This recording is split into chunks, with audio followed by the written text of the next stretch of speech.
Do you want to know the 3 key mistakes that I see so many integrative health practitioners make with their website?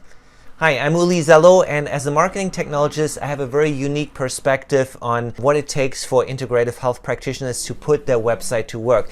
And to start out, the number 1 goal of your website is to convert a website visitor into an email subscriber, because unless you have their email, you cannot follow up with them, you cannot continue the conversation.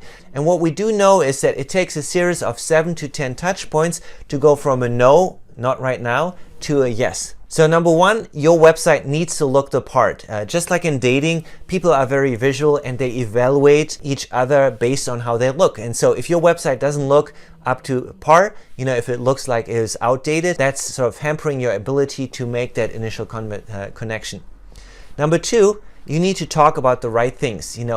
At this stage, when a patient with chronic disease comes to your website, they're not necessarily in a buying mood. They're not ready to set up a paid appointment with you. So what we need to be talking about is about them, about their problem. You have to clearly identify and clearly showcase why you are the one to help them resolve the problem that they're facing. And that starts with being very clear about what is the problem that you can help them resolve. What is the problem that they are willing to give you money for to help them resolve it?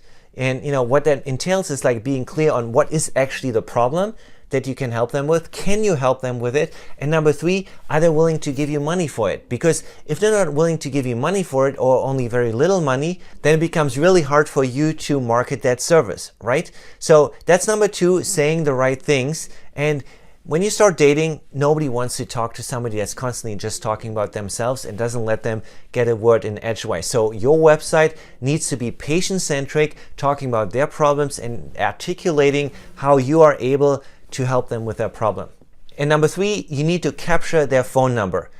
So again, I see so many integrative health practitioners that have nothing on their website to capture people's email address. And because they don't have this, they're not building an email list. And because they don't have an email list, they're not nurturing people. And so it's impossible for them to actually convert a website visitors into an actual phone consultation. So if you're complaining that your practice is not getting enough new patients, if your phone is not ringing enough, the answer is not more SEO or more paid advertising. The answer is first, create an email nurture sequence that explains what you do and that positions you as the go-to expert in your community.